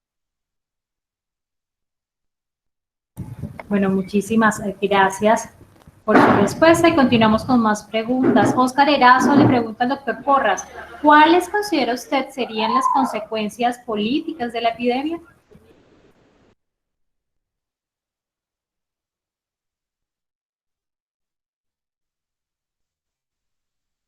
Uy, esa pregunta es una pregunta de que si yo tuviera la bola de cristal se la podría responder a Óscar, el auditorio, de una manera mucho más puntual. Pero indiscutiblemente que la epidemia va a generar consecuencias. Va a generar consecuencias. Yo creo que, miren, voy a volver otra vez al escenario político, gracias a Óscar. La doctora Haidí ahora hacía un buen ejercicio analítico de lo que son las potestades del Estado para decretar el estado de excepción y cómo se anclan tanto en el derecho constitucional como en el derecho administrativo. Y yo creo que en términos teóricos eso está bien. La doctora Haidí decía, esto nos ha permitido, sobre todo a los estudiantes, nos ha permitido ver en la práctica cómo funciona esto de los estados de excepción. Yo particularmente nací en 1967, nací en pleno estado de sitio y vivimos en estado de sitio, y viví desde 1967 hasta 1991 en estado de sitio. Fueron 24 años de vida viviendo en estado de excepción, porque lo excepcional se volvió normalidad en Colombia. Ahora, ¿qué determina esa profunda discusión sobre el estado de sitio en la constituyente de 1991? O sea, un hecho histórico importante que fue la toma del Palacio de Justicia y las facultades que tuvieron en ese momento los militares para penetrar con un tanque por la puerta principal del Palacio de Justicia, supuestamente defendiendo la democracia. Pues eso fue 6 y 7 de noviembre de 1985. Yo era estudiante de segundo año de Derecho. Me tocó, entre otras cosas, estar muy cerca, ahí en el centro de Bogotá. Ese día 6 de noviembre venía a hacer un examen de la universidad. Por esas cosas del destino me tocó estar allí un tiempo. Pero ese tema de ver los tanques pasando por encima de la voz del presidente de la Corte Suprema de Justicia, Alfonso Reyes Echandía, mi profesor de Derecho Penal en ese año de 1985, que pedía el cese al fuego, abre un debate de varios años en Colombia sobre los alcances del estado de sitio, el excesivo poder y el abuso del poder por parte del Estado. Y es allí, en esa discusión, que el M-19, que había propiciado la toma del Palacio de Justicia y la retoma del Palacio de Justicia por parte de la fuerza pública, secuestra a Álvaro Gómez. Álvaro Gómez viene con un mensaje de paz, se logra un acuerdo entre el gobierno y los partidos políticos de la época para propiciar, porque la condición del M-19, que era el grupo guerrillero más importante en ese momento en Colombia, para poder entrar al proceso de paz, era una constituyente en momentos en los que la Constitución del 91 no permitía ese mecanismo de reforma constitucional. No permitía el mecanismo de reforma constitucional. El artículo 218 de la Constitución del 91 decía que el Congreso de la República era el único que podía reformar el Congreso. En la práctica, ¿eso qué significaba? Significaba una cláusula pétrea que hacía imposible las reformas estructurales de la sociedad y de la institucionalidad colombiana, porque el Congreso no estaba interesado en transformarse ni transformar la institucionalidad.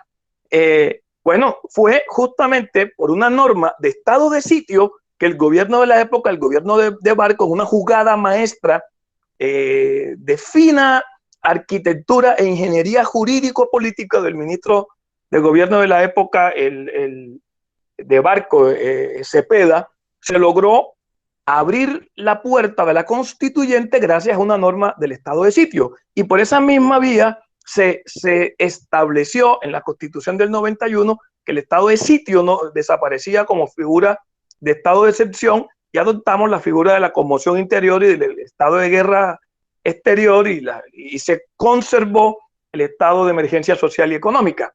Ahí hay un problema muy complejo, doctora Jaidiri, queridos amigos, porque pone de presente el excesivo poder del Estado, y la Constitución del 91 es una constitución eminentemente antropocéntrica. Eso quiere decir que en el centro de la Constitución está la dignidad humana. Está la dignidad humana.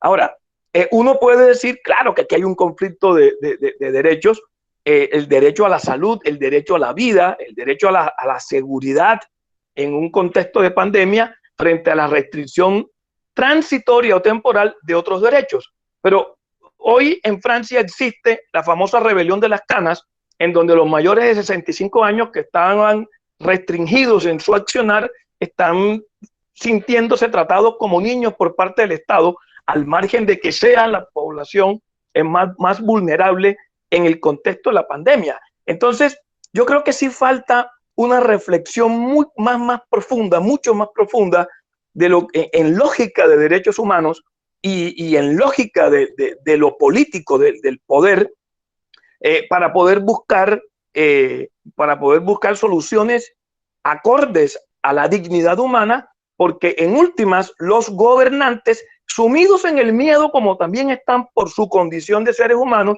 terminan tomando decisiones que en última terminan profundizando el exceso de poder del Estado frente a la población, una población que tiene garantías constitucionales y que esa constitución nos está diciendo que la dignidad humana está en el centro de la misma.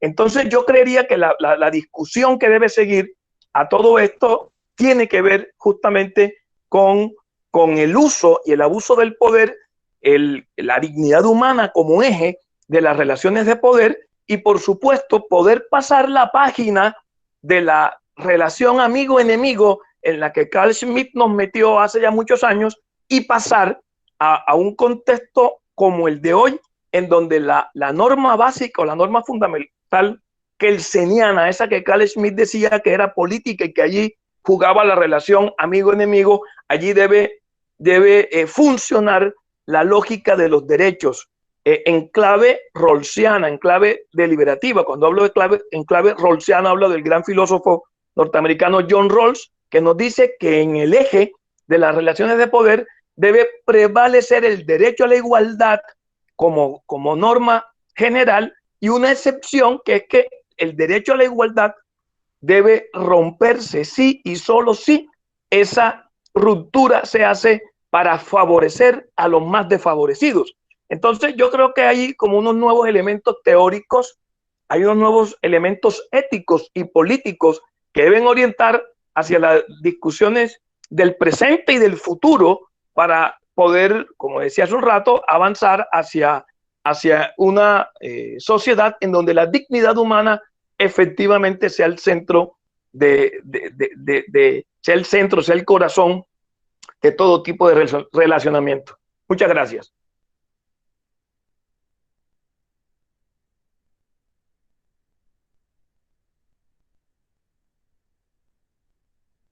Bueno, continuamos con más preguntas a esta hora de la mañana, y esta va dirigida para el doctor Javier Tous. Francia es un estado que afronta problemas por xenofobia y ataques racistas. ¿Estas conductas delictuales aún se presentan durante la pandemia o han disminuido? Al contexto colombiano, el asesinato de los defensores de los derechos humanos persisten en el estado de excepción. Mil gracias.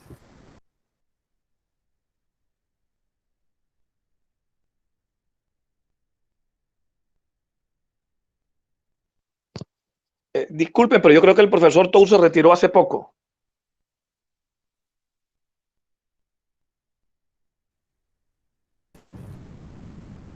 Ok, entonces no sé si de pronto alguno de los otros conferencistas podrá responder o continuamos con la siguiente pregunta. Y se repite la pregunta, porfa. Bueno, la pregunta puntual es: Francia es un estado que afronta problemas por xenofobia y ataques racistas. ¿Estas conductas delictuales aún se presentan durante la pandemia o han disminuido? Mire, disculpen, ¿ahí me escuchan? Ah, ya. Sí, señor. Sí, ¿me escuchan? Sí, perfecto. El historial de Francia en temas raciales y de xenofobia va ligado a un contexto de colonización, sobre todo con países, lo que se conoce como el Magreb, Marruecos, Argelia, Túnez. Y ligado también es muy importante lo que estaba diciendo el profesor Porras. Hay un tema de gobierno, de Estado, y ligado a un tema político. Él mencionaba ahora las teorías del enemigo interno y cómo mutó eso al enemigo común. Es decir, si bien hay un historial de colonización que ha hecho que mucha población migrante llegue a Francia, y eso ha motivado ciertos roces de xenofobia, ese contexto ha sido utilizado también por partidos políticos de extrema derecha, ejemplo el Frente Nacional de Marine Le Pen, para identificar a la población migrante como el fruto de todos los problemas de la sociedad francesa. Es decir, la economía va mal por culpa de los migrantes, la salud va mal por culpa de los migrantes, no hay empleo por culpa de los migrantes. Así como el coronavirus, la COVID-19 es una pandemia, también hay académicos que dicen que la estupidez humana y la ignorancia también es otra pandemia. Es decir, rechazar a otro ser humano basado en un sustento racial carece de cualquier lógica humana. Ahora, no tenemos que irnos muy lejos. Es decir, el tema de la xenofobia va mutando hacia otros campos. Muchos académicos lo relacionan con la aporofobia, que es el temor, el rechazo a los pobres. Aquí, por ejemplo, el caso francés, se rechaza parte de la población, no hay que generalizar tampoco, parte de la población rechaza migrantes que vienen de países pobres africanos, pero por otro lado son bien recibidos si tú vienes de Qatar, si tú vienes de Dubái, si vienes con la chequera llena de euros y de dólares a comprar Gucci y Louis Vuitton. No tenemos que irnos muy lejos tampoco. Miren qué ha pasado en nuestro historial colombiano, por ejemplo, después de las primeras masacres, cuando en Montes de María y cuando en Sucre, en Sincelejo, empezamos a recibir población desplazada. ¿Fue recibida con beneplácito o fue más bien rechazada? Y hoy, ¿qué está pasando con la población migrante venezolana? Es decir, miren los términos despectivos, el veneco, la veneca, y se relacionan siempre estos dos términos con algo malo.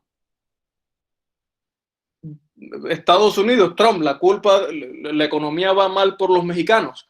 Ahora, en contextos de coronavirus, quienes más han sufrido temas de rechazo racial han sido los asiáticos, porque se ha vinculado a toda la población asiática como portadora y como culpable de la transmisión del coronavirus. Y esto ligado también a discursos muchas veces irresponsables y sin sustento científico, donde políticos aseguran como si tuvieran la verdad absoluta que el virus fue un arma de dominio masivo de los chinos. No, tampoco tengo esa bola de cristal que no tiene el profesor Porras para saber si fue así o no fue así.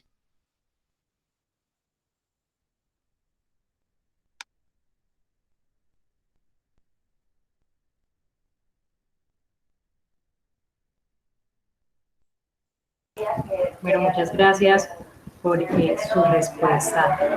Hay otra pregunta que es para el doctor Mosquera, pues es lo que nos dicen acá. No sé si de pronto alguno de los conferencistas querrá responder, voy a, de todas maneras, hacerla. ¿Por qué se tuvo que llegar a un estado de emergencia para que se tomaran decisiones con respecto al hacinamiento carcelario y penitenciario?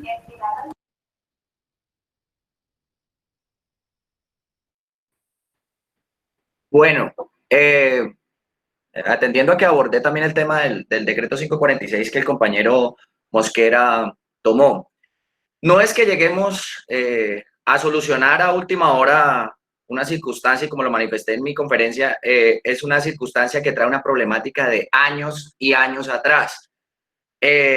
Con la manifestación de la herramienta de estado de cosas inconstitucionales para el régimen penitenciario y carcelario por parte de la Corte Constitucional, pues ha tenido que requerir y tiene que estar pasando y tiene que ir solicitando y aumentando los informes de mejora en esta crisis o en esta circunstancia. Pero es que la crisis penitenciaria lleva años en Colombia y en muchas partes del mundo, porque no vamos a decir que solo es Colombia, pero es una circunstancia que no se tomó ahora por el momento, que ahora por el momento, por las facultades excepcionales para que pueda el presidente tomar algunas decisiones expeditas, sí es una facultad en las cuales pueda tener algo de ayuda para poder mitigar esta circunstancia, pero créanme que no va a ser la solución dentro de la pandemia. El problema penitenciario y carcelario es un cáncer que tiene Colombia y hay que afrontarlo de una manera muy contundente, de una manera de que tenga una solución de fondo. Hay otra pregunta por allá muy cercana y la corrupción no ha permitido de que se pueda avanzar en esta circunstancia. Luego, entonces, no es que esperamos a este momento, no. Pues sí sirvió para que destapáramos ollas que ya están abiertas y que por muchos años la hemos ignorado porque es una población, digámosla así, rechazada que se encuentra inmersa en unos muros y pues qué cuidado vamos a tener y qué pendiente vamos a estar. Pero no es una circunstancia de momento, no es que el gobierno lo acaba de sacar, el estado de cosas inconstitucionales, si no estoy mal, está por allá como desde el 2011, 2013, el último informe en 2018, y acogen algunas mejoras. El INPET declaró también la emergencia penitenciaria y carcelaria, y estamos en eso, que hay que hacer unas reformas de fondo, que hay que mejorar toda esta circunstancia, toda esta problemática penitenciaria y carcelaria que nos afecta a todos, no solo a la familia de los capturados o de las personas que se encuentren en las cárceles, sino también a toda la comunidad que nos rodea.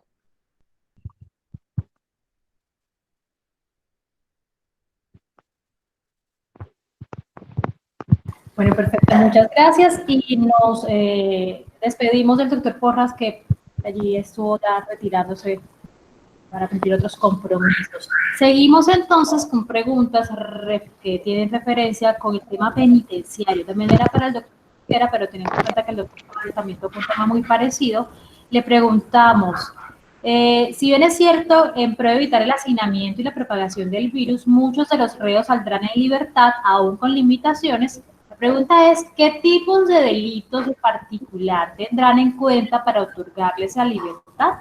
Libertad entre comillas. Bueno, el listado de delitos son el resto que no cubre las excepciones ni los rechazos del artículo 38G y el 68A. Queda un listado de 171 delitos. Nombrárselos todos ahorita sería agotarnos en tiempo. Tengo una guía que me facilitó muy amablemente el procurador doctor Miguel Pérez por parte del Tribunal de Cali, el cual hizo la separación de los delitos exentos y los delitos que tienen este tipo de beneficios. En resumidas cuentas, pues delitos, digamos, los culposos, los delitos de leve peligrosidad y unos cuantos más, son aproximadamente, anoche los contaba en la guía y eran 171 artículos predestinados para que sean beneficiarios de la excarcelación masiva. Entonces, son muchos de todos modos, pero no los que requerimos de pronto para poder tener una efectiva actividad de este decreto y que se pueda ejercer dentro de dentro de la manera más rápida, porque como lo dice el Tribunal de Cali, esto es una situación de vida o muerte. Esto no es acá de que es que tenemos el problema penitenciario hace rato y no podemos hacer más nada. No, sino es una situación de vida o muerte de seres humanos que se encuentran privados de la libertad. Entonces, sí, con mucho gusto les facilitaría la guía. En esa guía se encuentran las excepciones, un manual muy corto de 5 hojas del Tribunal de Cali y allí pueden tener claramente los delitos a los que sí se puede acceder a este tipo de beneficios. Bueno, otra pregunta casi muy relacionada. ¿De qué forma se le haría el seguimiento a esas personas que le decreten la medida casa por cárcel? Porque si bien para nadie es un secreto que eso solo es transitorio, pero una vez culmine la emergencia, muchos no se presentarán a las cárceles. Y pues yo soy servidor público, dice la persona que pregunta. Me preocupa la seguridad de la ciudadanía, ya que muchos están condenados por delitos menores. Bueno, el decreto dio una cobertura o le dio aval al principio de la buena fe. Los que han tenido la posibilidad de leer el decreto dice que en muchas circunstancias y diligencias por parte de las personas que van a ser beneficiarias de este decreto, se les hará simplemente un acta de compromiso y se les va a valer el principio de buena fe. Ahora bien, esto es una corresponsabilidad también con los abogados defensores, la Procuraduría y las diferentes entidades de seguridad. Dentro de las recomendaciones también que se puede dar por parte del INPES de control o visita periódica dentro de esta parte transitoria de los cuadrantes, los más cercanos a cada uno de los lugares, porque no van a ser muchos los beneficiados, temporalmente van a ser 17 y podemos tener un control. Que estas personas a futuro no van a volver, ellos se están arriesgando a que puedan perder otro tipo de subrogados, porque es que lo dijo la ministra y dice, después de este decreto van a salir muchos más. Ahora, como decían los doctores, no sabemos ahorita mismo hasta cuándo va a ser la pandemia. Esta situación se nos puede superar de los 6 meses y les va a tocar duplicar el tiempo y ellos mismos a su vez van a tener ese tipo de beneficio en ampliación. Entonces, es también poner parte de las familias y poner parte, esto es una situación y recordando por allá la teoría de sistemas de Luhmann, cuando decía que el universo es complejo pero contingente. ¿Qué quiere decir? De que todo en el universo, así cuando tenemos complicaciones como es hoy en día la pandemia y como es hoy en día de pronto estas personas tener la posibilidad, pues también tenemos la contingencia de tratar de salir adelante. Siempre tenemos como esa acción-reacción a todas las circunstancias que se nos presentan. Entonces, el principio de buena fe ellos tienen que aceptarlo, es por un beneficio de ellos. Por eso fue que se hizo muchas excepciones, porque hay unos delitos pues que no comportan a futuro, de que una persona subjetivamente no quiera volver a la cárcel. Pero en caso dado de estas personas que se encuentran calificadas como por lo menos delitos culposos, quizás dentro del método ordinario, dentro del procedimiento ordinario, se puedan solicitar de que se continúe en libertad, puesto que ha demostrado una responsabilidad en permanecer en su casa sin huir de las autoridades y sin generarle un peligro a la comunidad. Esto a futuro lo podemos analizar los abogados y poder solicitar a los diferentes jueces de conocimiento y que puedan tener algún tipo de viabilidad en una ponderación en el comportamiento que está teniendo el capturado. Es más parte de ellos que de la justicia como tal. Adicional a la peligrosidad de la comunidad, por eso mismo es que ha llevado tanto contradicción entre unas partes y otras, porque si bien es cierto, y trayendo a colación la teoría de la culpabilidad y prevención de Roxin, cuando él toca de la prevención general y la prevención especial negativa y positiva, pues es un error y un problema que trae el sistema penitenciario que no se está cumpliendo a cabalidad.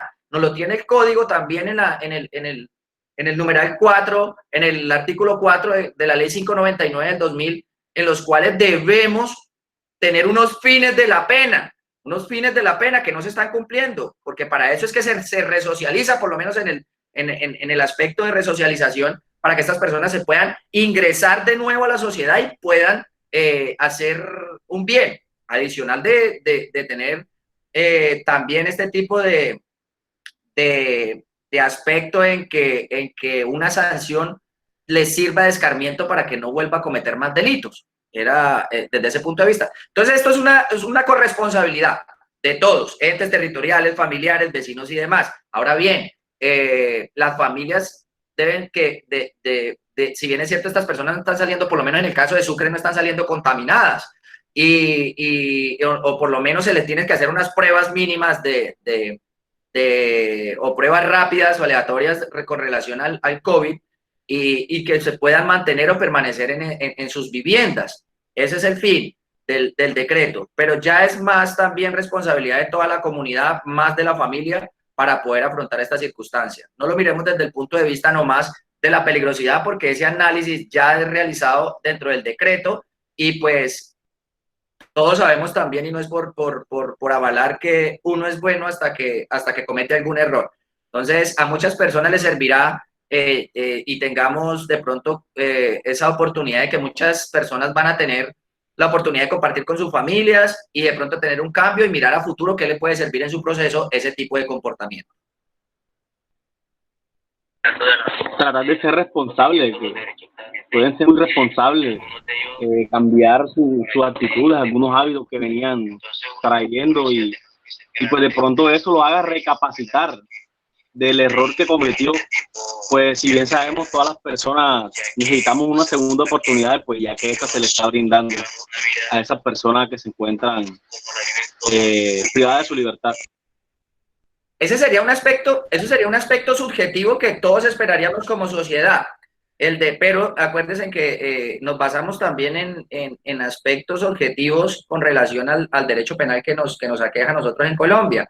Pero sí, la intención, claro, dentro de tantas opciones que va a tener una persona privada de la libertad, en que por 6 meses comparta con su familia, comparta en libertad, en una salud relativa, tampoco se va a decir de que por ciertas libertades pues ya nos va a colapsar el sistema, porque al fin y al cabo pues ellos se enfermen en el centro penitenciario, pues también los van a sacar a los mismos entes médicos donde todos asistimos los que no tenemos algún tipo de condena. Entonces eso sería es bueno verlo desde ese punto de vista subjetivo, para que ellos tengan una opción o una oportunidad de cambiar o de mejorar, y quizás, no sabemos, a futuro alguna acción constitucional le permita continuar con ese tipo de medida domiciliaria. Por lo menos en el caso, yo creería y estoy casi seguro de que si alegamos de una manera jurídica muy buena, en las personas que por lo menos con la presunción de inocencia a futuro les puedan dar ese beneficio mientras que se define su responsabilidad penal. Bueno, muchísimas gracias al doctor Harold. Por temas de tiempo y de compromisos de los docentes que están interviniendo y en la conferencia, vamos a cerrar el ciclo de preguntas. Hay muchísimas preguntas, realmente son muchas las participaciones además que tenemos por el chat, pero debemos ir cerrando, teniendo en cuenta además que en horas de la tarde, desde las 3 hasta las 4:30 aproximadamente, tendremos una segunda sesión con nuevos invitados. Agradecemos profundamente a todos los conferencistas, desde las 2 de la tarde, me corrige la propia Haití, desde las 2 de la tarde estaremos con ustedes en esta segunda sesión. Gracias a todos ustedes por acompañarnos, por haberse conectado, por seguir allí en este ciclo de conferencias que tenemos día a día para ustedes. La programación es extensa desde las diferentes facultades de la Corporación Universitaria Antonio José de Sucre, específicamente desde la Facultad de Ciencias Sociales. Gracias a todos por haber asistido. Que tengan una feliz tarde.